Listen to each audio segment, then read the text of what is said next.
Good morning and welcome everybody to our 49th holding space for Self and Others. It's lovely to have you here. My name is Jackie Short. I'm the Director of Sydney Centre for Creative Change, and I can see some lovely familiar faces and some new faces. So welcome one and all, whether you're watching this live or whether you're watching the recording that we're making a little bit later on. Really great to have you here today. I'd like to acknowledge the traditional custodians of the lands that I come to you from today, the Eora people of the Gadigal Nation, and pay our collective respects to Indigenous elders past, present and emerging, and especially welcome any Indigenous colleagues that we have joining us here today for this presentation that will be a little bit interactive on cinematherapy. And we have a guest presenter who I'm about to introduce to you just after I give you some practicalities for this webinar today. I know many of you have attended many of these free trainings that we run and we will continue to run next year and are pretty familiar with how it all runs. So it is going to be a little bit interactive. We will be asking you questions, giving you opportunities to participate. We will be doing a breakout room where you can discuss with others the implications of what you're learning here and how you can use it for those you're in helping relationships with. There'll also be an opportunity to do a quick quiz at the end of this, should you want a PD certificate for this hour. So I would like to introduce to you our guest presenter today.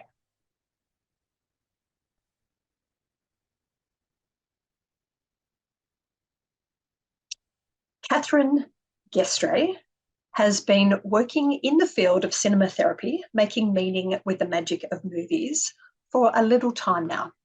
She has qualifications in social work and is a member of the B.SW. She also has a qualification in film studies, which I think has piqued her interest in this way of working. Kathryn has extensive experience working with neurodiversity, psychosocial disability and mental health within the NDIS, providing mobile mentoring and counselling. Her expressive niche is in providing cinematherapy, which can also be known as movie or film therapy, where movies are used as a therapeutic resource in supporting the healing, growth and self-awareness of clients that we work with. So I would like to introduce Kathryn to you now, and she's got some slides that I'm also going to share. So Kathryn, hello and welcome, and thank you for joining us today. Thank you so much, Jackie. Hi, everyone. It's great to see you all. Thank you so much for joining me today so I can talk about a modality that I'm very passionate about, cinematherapy. So today we aim to make meaning with the magic of movies. I would also like to acknowledge the traditional custodians of the land, and I'm actually on the land of the Darug people today. So in summary, today we'll be talking about an introduction to cinematherapy, its benefits, how to use it. I'll be talking about some case studies and a conclusion. So just a little bit more about me. So as you heard, I studied film with social work at the University of New South Wales. I was also a volunteer with the Sydney Story Factory, and I was an arts committee member with my previous local city council. I've always been very enthusiastic about art and storytelling. In one of my previous roles, I was an adolescent and family counsellor. I've also been a family support program lead, and I've been an informal counsellor for families and carers of people with disabilities. Currently, I'm an NDIS social worker, and I provide therapy, mentoring, and training. My skill set, knowledge, and experience lie mostly in psychosocial disability, neurodiversity, and mental health. And film has always been my favorite passion. Ever since I was very young, it's been the medium that I've always turned to. Now, in the chat box, it would be great if you could all write what your favorite movie is. I know that might be very hard to choose. I know for me, it's still very hard when people ask me. So if you can't think of just one, you can write between 3 to 5 if that's better. So I'll just give you a few moments to do that. Oh, I love the choices. I've seen most of these movies. I love how someone has mentioned Good Will Hunting. That movie will be featured in today's presentation as well.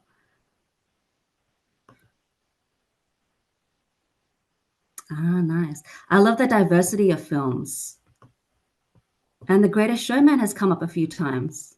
That's great. So we will be going back to your favorite movie in a few slides' time. Thank you for that. So if I could summarize, or I guess, yeah, the exploration of what we look at in cinematherapy, we explore themes, scenes, and characters. Yeah. So cinematherapy is also known as movie therapy or film therapy. So it's an innovative therapy which offers transformation, healing, and growth through the creative medium of storytelling. So film can be a powerful catalyst to promote self-awareness.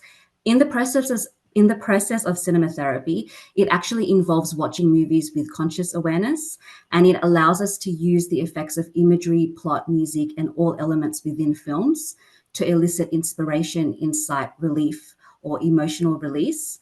And film therapy is not just effective for individuals, but it's also used for couples, families, and groups. Now, this book here is the main resource guide that is used. So it's from Bridget Waltz, who was a grief counsellor and psychotherapist. She's retired now. And I've been speaking to her since last year. And her book, Emotion Picture Magic, A Movie Lover's Guide to Healing and Transformation, pretty much highlights everything that we need to know about cinematherapy. And within her book, there's some quotes that I want to share that kind of summarize why cinematherapy is so effective. So films trigger emotions and open doors that might otherwise be closed. Movies offer an unusually safe, enjoyable way to peek at all we've denied, our dark sides and our light. Movies do more than just entertain. A good movie can also teach. So has anyone read or heard of this book before? Show of hands? No one? So also included in Bridget Waltz's book is the mythic structure of movies. So she quotes Christopher Vogler's The Writer's Journey in 1998, who actually references a book from Joseph Campbell, The Hero with a Thousand Faces. I'm really curious, has anyone read either of these books? Yeah, that's great. So it basically talks about how all human stories can hold the below symbolism and metaphor, which can be reflected in our own lives. So that includes film genres. So these are the stages that we look at within human storytelling. The first one is the ordinary world. So this is where the audience meets the hero or protagonist. And then there's the call to adventure, where the hero is challenged to solve a problem. There's a refusal to the call, where the hero might hesitate, they express fear, and he might even consider turning back because of how risky the challenge is. Then the hero meets the mentor, who is a source of reassurance, experience, and wisdom, and helps guide the hero. Then is the crossing of the threshold, where the hero commits to the adventure. And then there's the tests, allies, and enemies, where a situation or people might help the hero. And then the next stage is probably the first most catalytic stage, where it's the approach to the inmost cave. So the hero prepares for the central battle of confrontation, so where they might confront failure, defeat, and even in some stories, death. Next is the ordeal, where the central crisis, the hero faces his greatest fears. Then the reward, where the hero might be redeemed and enjoys the benefits of having confronted their fears. The road back, where the hero commits to finishing the adventure. The resurrection, which is a climatic test that purifies, redeems, or transforms the hero. And the last stage is the return with the elixir, where the hero comes home and shares what is gained on the quest to benefit others. So this is just for you to have a think about. I know that there are quite a few stages, but I'm just curious if there's any stage that might resonate most with you. And as you listen to these stages, can you think of how they are within your favorite movie? So did anything stick out for you in particular?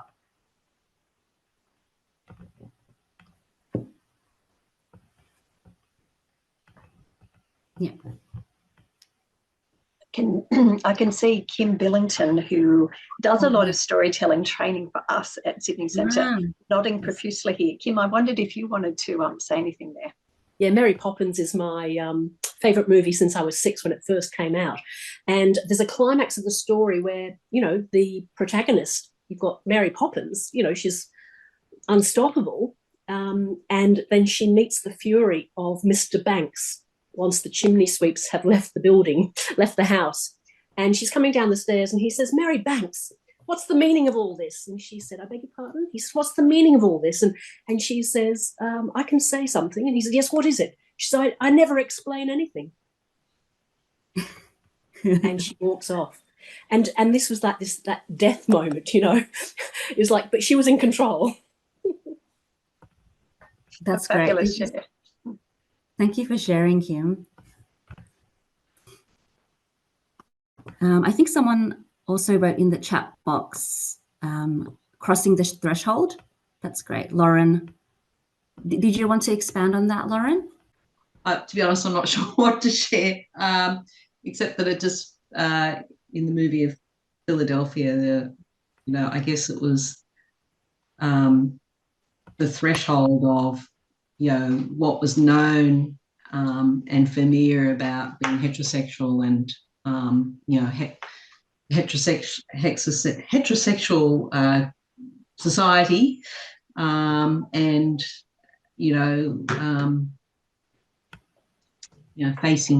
facing AIDS in the era when that was so demonized and as a gay person. So just, I guess, confronting that. That's a great example. Yeah, thank you, Lauren.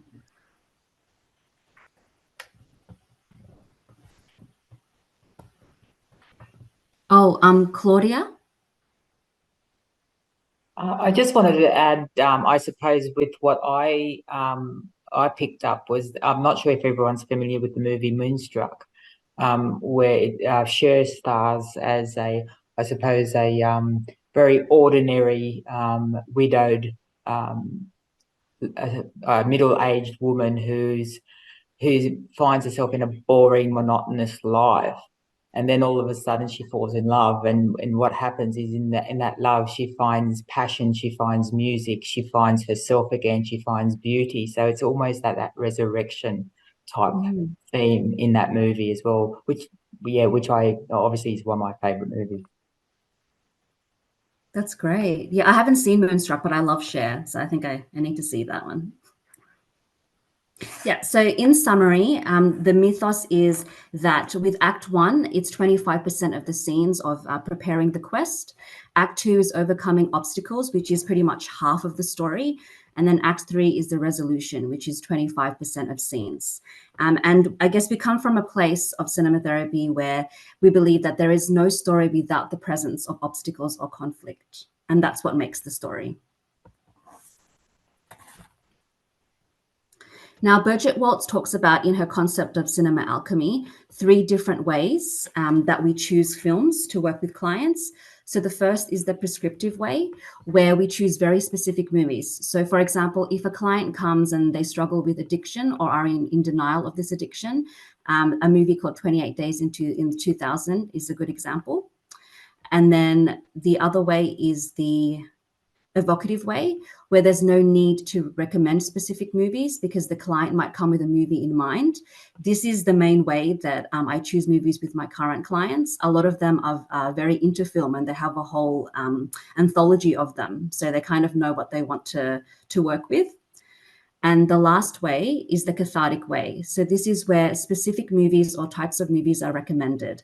So for example, if someone wants to watch a tearjerker because they're dealing with grief or depression and they want to bring out tears, but laughter is also a form of catharsis. So we might watch comedies as an example. This is the flow chart that kind of summarizes the process that we use. So initially when a client comes in, they have an undesired inner movie, which creates a negative belief, and then it elicits undesired feelings. And then from that, obviously, there's undesired behavior, which creates even further undesired feelings. So change and transformation pretty much looks like supporting and empowering a client to have a more wholesome inner movie, which creates healthy beliefs and then lets them live a life where they have desired feelings. A big part of cinematherapy is identifying and projecting familiar parts of the self. So if a client is able to watch a movie and say, you know, this feels exactly like my life, or I hate what he's doing, I want to be more like her, that's a really good starting point. Movies can help identify and reinforce inner strength because they remind us of our own internal resources. They help us gain hope and encouragement, help us reframe problems, and even validate and universalize our human experience. So I'm just really curious, have you felt this way when watching a particular film? Have you felt that it's reminded you of what you already have within yourself? Has it helped you reframe your problems and even normalized a unique experience that you've had in your life? Show of hands. Yeah. Does anyone want to mention a film that stands out for you? The Whale Rider. Has anyone seen that? It's a New Zealand movie. So I identified with that because in my culture, as a small girl, we weren't valued. So that was really integral to me growing up, seeing that movie. So, you know, having the intuition and the ability to be a leader and take the place of what was previously a male leadership, I could identify with her. Mm-hmm. That's beautiful. It was a beautiful movie. Yeah. Claudia? One movie that I more so when I was growing up that I could relate to is I'm not sure if anyone has seen it, Looking for Ali Brandy. It's an Australian film. I resonate with that because of the clash of cultures and living in a culture and having that conflicted with your own culture and trying to find your own identity and where you fit in between the two cultures. So that was something that I resonated with as well. That's a great example. I've seen that movie myself. Yeah, it's a very powerful film. Someone put in the chat box, Tick Tick Boom. There's a movie called Tick Tick Boom that's about the protagonist's struggle to find productive life and meaning in the face of his 30th birthday. I related so strongly to this struggle and crisis. Thank you, Vanessa. I've seen that movie as well. I really like that film. I think they did that very well, and it's definitely a great character study.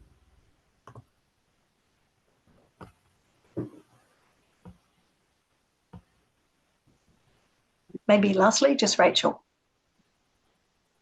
There's a movie, it's a comedy, it's called This Is 40. And back when I was in my 40s, I thought that was very funny, the way they described the marriage and the family and the struggles and that stage in life.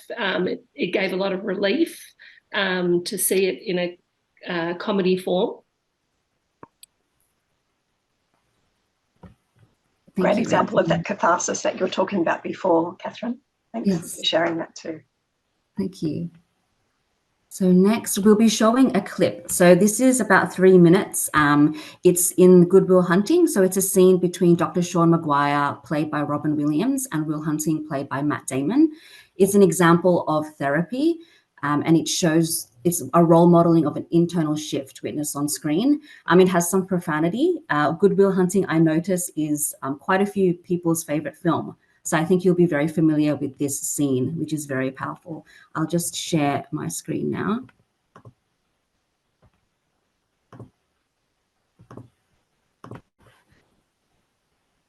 Choice moment between guys. This is really nice.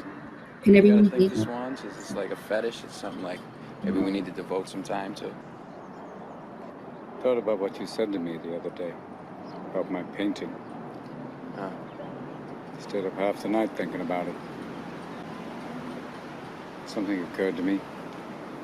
I fell into a deep, peaceful sleep, and I haven't thought about you since. You know what occurred to me? No. You're just a kid. You don't have the faintest idea what you're talking about. Why, thank you. It's all right.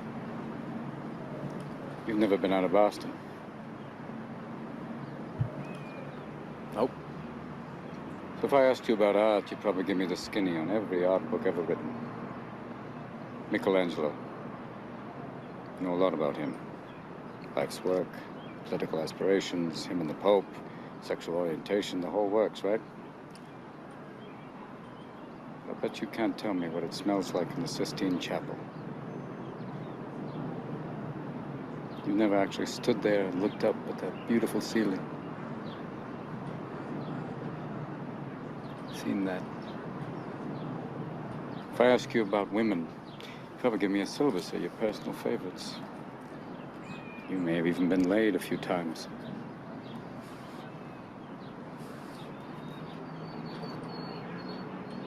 But you can't tell me what it feels like to wake up next to a woman and feel truly happy. You're a tough kid.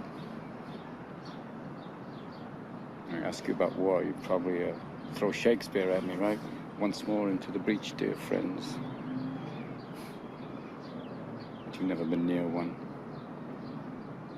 You've never held your best friend's head in your lap and watch him gasp his last breath looking to you for help. I ask you about love, you'd probably quote me a sonnet. But you've never looked at a woman and been totally vulnerable. Known someone that could level you with her eyes. Feeling like God put an angel on earth just for you. Who could rescue you from the depths of hell. And you wouldn't know what it's like to be her angel. To have that love for her, be there forever.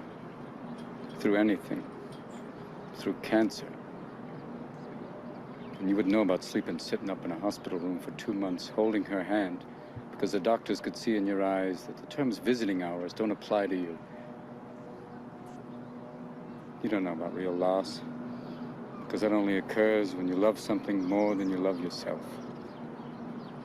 I doubt you've ever dared to love anybody that much.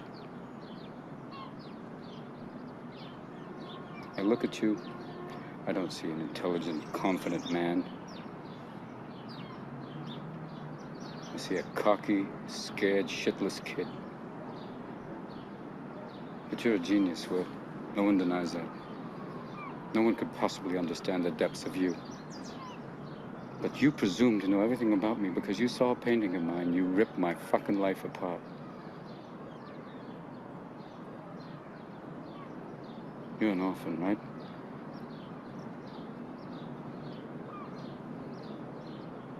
Do you think I'd know the first thing about how hard your life has been?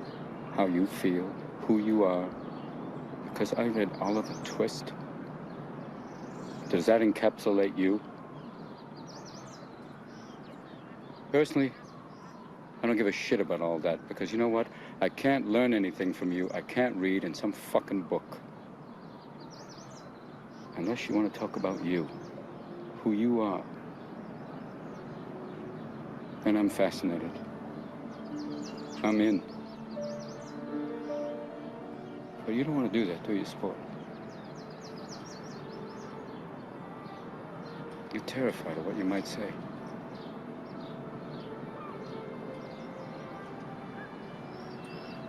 You move, Chief.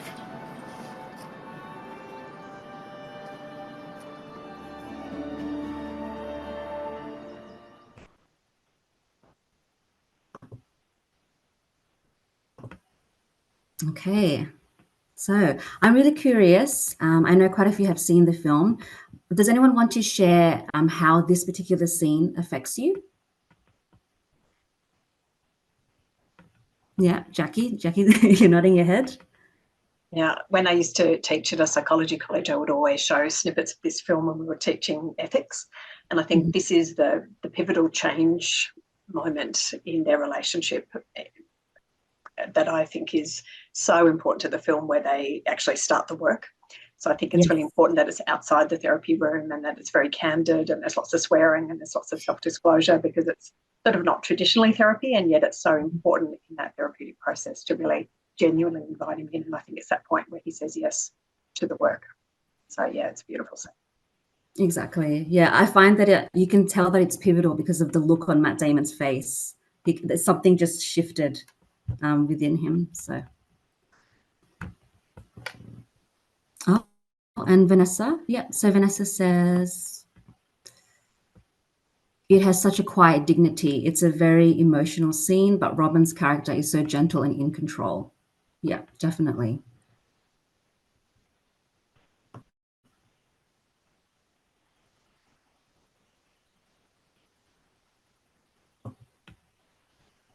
Okay, yeah.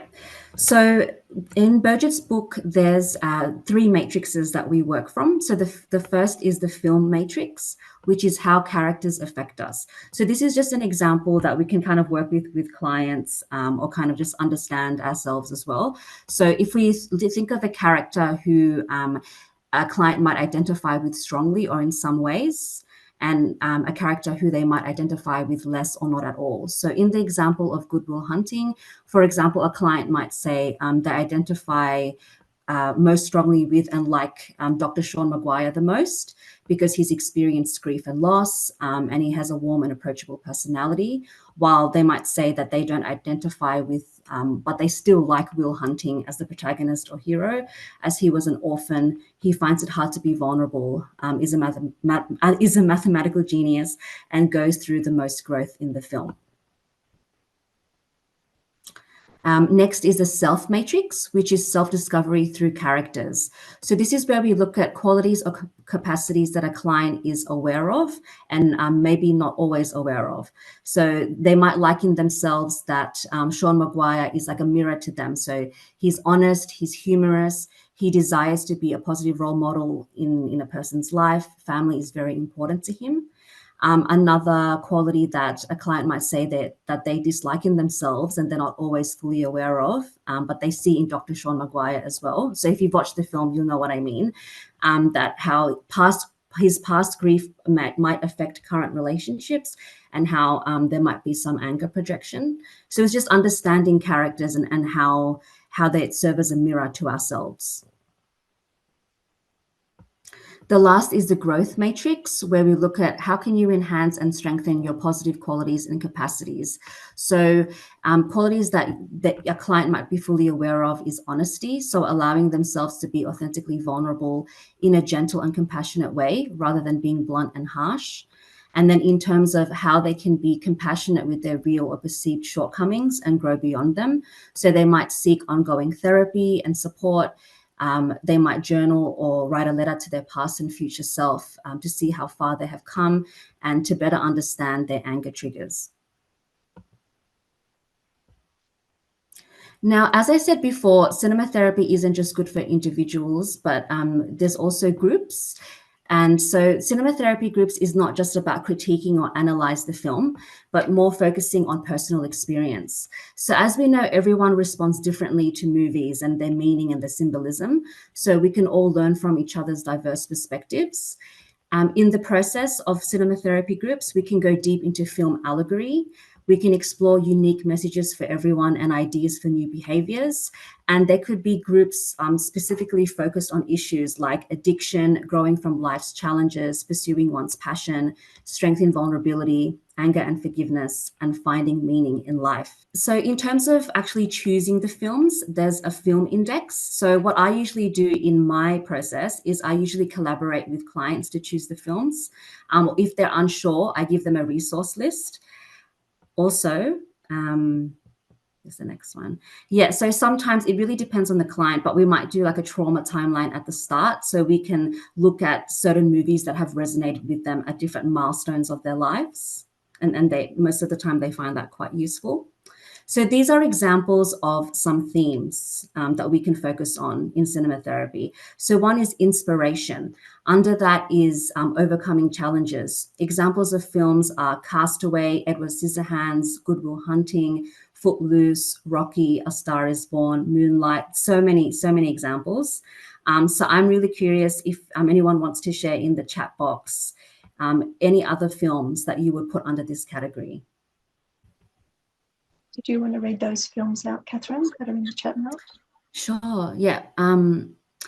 Is that Naiad? Is that how you pronounce that? I've heard of that film, but I haven't seen it. Naiad. Bohemian Rhapsody, yeah. Oops. Invictus, Shawshank Redemption, Pride, Super Mario, 13 Lives. Yeah, so another category is role models. So movies in that include Dead Poet Society, Erin Brockovich, Field of Dreams, Pay It Forward, and Freedom Riders. Again, if you want to include any films that you think go under that. And people have written Forrest Gump, Hidden Figures. These are great examples of movies. Another is couples. So if you're working with couples, there's subcategories of choosing a life partner, conflict and negotiation, and renewed intimacy. Can you think of any examples of movies that deal with couples as well? So Cassia mentions Date Night, great film. That's a pretty cathartic film as well. Meet Joe Black. Yeah, that's great. So other examples of categories.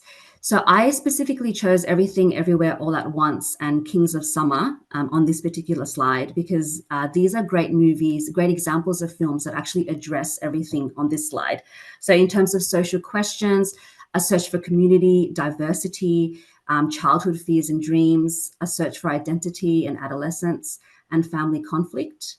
And I know Everything Everywhere All at Once won many awards, and it really resonated with so many people. It had a very powerful social and emotional impact in culture and in the film industry. So I think, yeah, I just wanted to include those films. I think some people have written Pride and Prejudice, Guess Who's Coming to Dinner. Great films. Now, where you can study cinematherapy, so at the moment, there's a course with the Zoe Institute called Cinematherapy, Using the Power of Imagery in Films for the Therapeutic Process. And there's Introduction to Cinematherapy in the Kelowna College of Professional Counselling, which is in Canada. So they've both been developed by Birchett Waltz, and you can do the one in Kelowna College online and in person as well. Now, these are books on cinematherapy. I understand that a lot of people aren't aware of this modality, so I just wanted to mention some work, some research articles and books that have been written about it. So I'll be mentioning a bit about Gillian Magella Lynch's PhD. So she actually is from Australia, and I've spoken to her personally. She wrote The Therapeutic Potential of Using Film as an Intervention in Counselling and Psychotherapy. And there's all these other books. So Gary Solomon is known as the movie doctor, and there's books about spiritual growth, an article about life coaching and cinematherapy, and many, many other books. Other professionals who practice it. So I know a few of them. I think one of them might actually be here today. So Lynn Anderton is a life coach in the UK. There's Lisa Baha, who's a marriage and family therapist in the US, Gert van Geen, a psychosocial therapist in the Netherlands, and Frank Summers, a psychiatrist in Canada. So clinicians who are featured in the directory on Birgett's website come from all over Europe, South America, Asia, and the USA and UK. So cinematherapy can help with working on negative beliefs, building self-esteem, film characters and how they affect or influence us, discovering the self through these characters, and growth through the experience of watching a film. So I've put these two movies here because they're actually some of my favorite films, Into the Wild and Captain Fantastic. I'm curious if anyone here has watched any of either of these films? Yep, Heather. What did you think of them, Heather? Or whichever one you saw. That's great. Yeah. Into the Wild. Yeah. Well, especially Into the Wild, really about that search, very inward. But it was a long time ago, so I'm left with a sense. And I've seen Captain Fantastic as well. I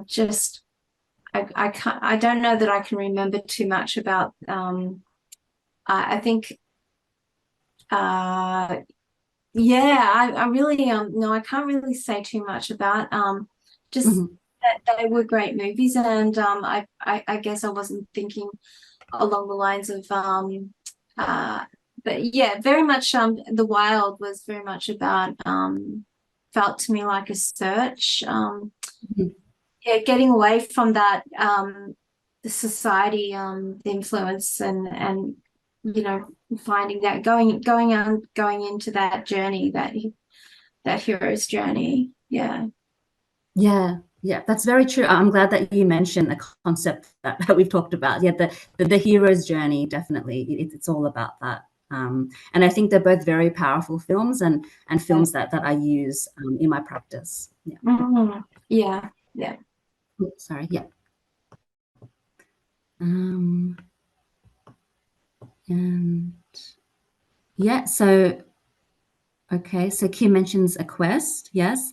Hannah resonated with the disillusionment around society and returning to what it means to be human. And ironically, to connect with other humans. That's very true. Very, very true. Yeah. So something, one of the most famous quotes in Into the Wild is happiness is only real when shared. And I think that is the biggest takeaway from the film, if you've seen it. Yeah, I really recommend it. Okay, so now let's go back to your favorite movie. Okay, so we're going to explore who your favorite movie character is and why. We're going to do a 5-minute exercise where there's just a few questions I'd like you to reflect on, and then we can go into breakout rooms to discuss it. So these 5 questions, you don't have to answer all of them, but it's up to you which ones resonate with you. So if you think of your favorite character, do they serve as a role model for you? What resonates most with you about their character development? Do you see their journey as almost a mirror to your own? Which qualities do you admire the most about them? And why do they stand out compared to other characters in movies? Okay, so I'll put a timer on for 5 minutes. And we can just do some reflective writing, and then we'll go into breakout rooms. If that's all right, Jackie.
So 1 more minute.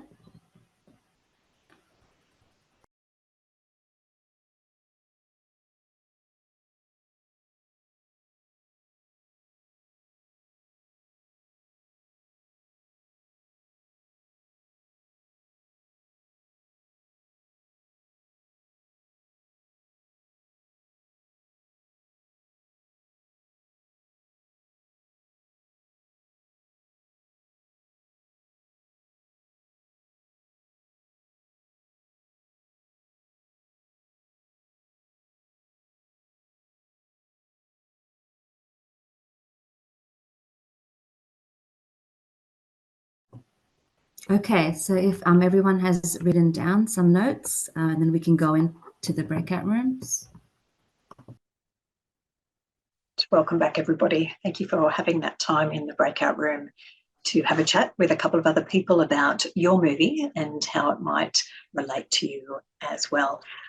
Kathryn, I'm going to get you to jump back in as for Gillian Lynch's PhD about cinematherapy was very insightful. So part of it in chapter 4 is a focus group where she interviews people who do cinematherapy. So Joshua says, it's a way of relating to the characters and making sense of some of the challenges and issues in my own life.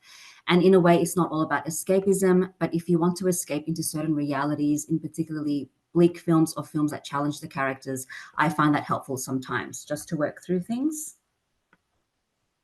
And then she interviewed someone called Gwyneth, who has a professional background in mental health and also does personal therapy. So she said, so I think I can put meaning into films to help me interpret or help me experience my own feelings in a different way, a more constructive way. These are just examples of questions that she asked as part of the focus group. So the opening question was, can you tell me how film influences your life? And these are examples of prompts. I'll just mention a few of them. Can you recall the first time you felt emotionally affected by watching a film? How do films inspire you to make changes in your life? In what ways have films influenced your attitudes and beliefs? These themes are the main ones that come up in my practice, and I know with other cinematotherapists. So perseverance, courage, resilience, self-acceptance is a huge one, and so is vulnerability. And these are just some of my favorite films and their themes. So Her, which I actually did a recent podcast episode about, is about connection and modern relationships. Into the Wild, like I mentioned, solitude and authenticity. Arrival, choice and grief. I know someone mentioned Hidden Figures, so there's a lot about female empowerment there, and even Gladiator, which is about courage and justice. So cinematherapy is used as an adjunct to other therapies. So for example, with hypnotherapy, it works well in parts work. So for example, a client said before that she sees like an inner Yoda, so a Star Wars character who acts as kind of like her higher and wiser self. It's also good with EMDR, where we look at calming film scenes to create a safe space and characters as inner coaches and advisors. Narrative therapy, where we see our own life as a narrative, and even in couples and family work, where you can actually watch films together as a shared experience, and you can look at certain couples as role models. Cinematherapy isn't good for if someone has experienced recent trauma and that trauma is featured within the film. It can be quite triggering when violence is in the home, if the client doesn't enjoy movies, and when there is severe psychiatric disorder. So, just basically in conclusion, cinematherapy is all about character development in the film and character development with the clients.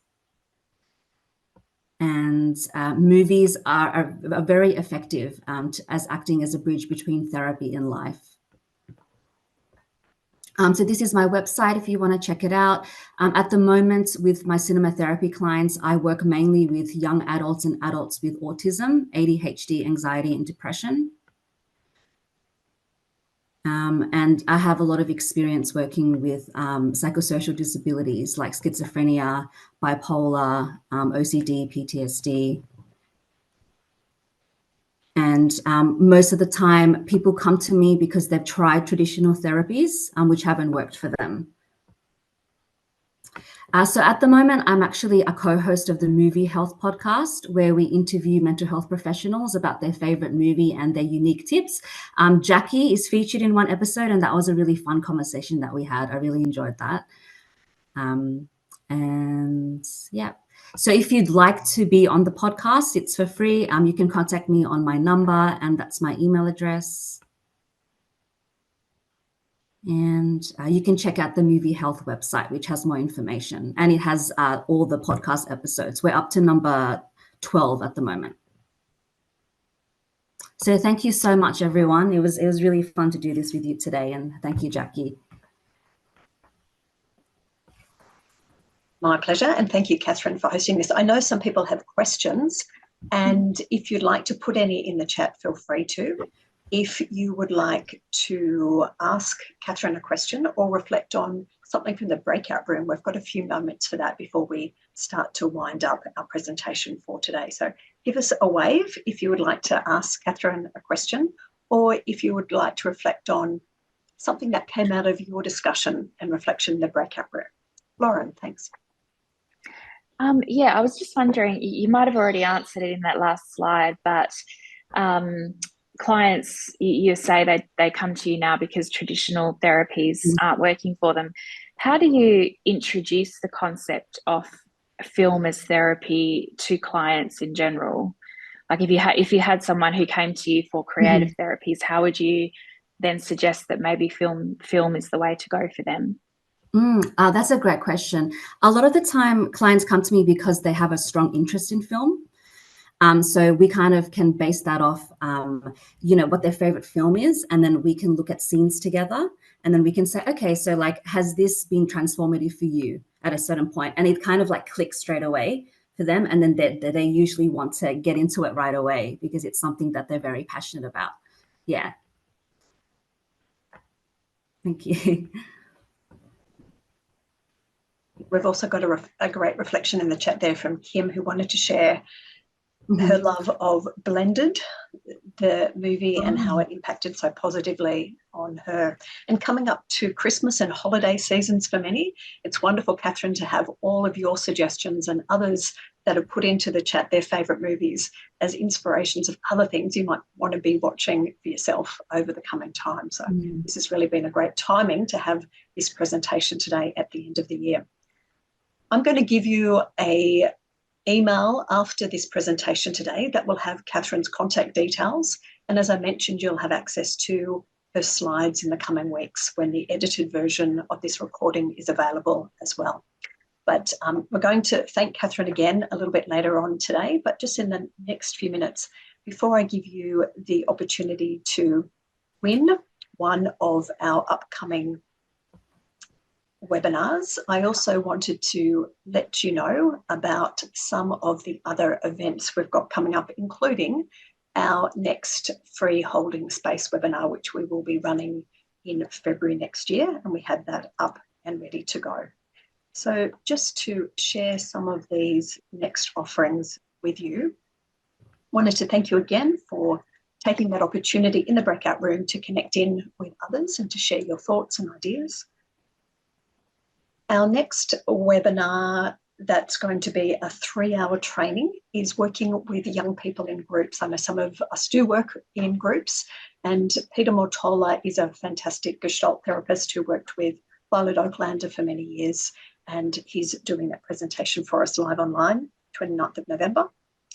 I'll be running an art therapy introduction online on the 29th and 30th of November. That's in the evening.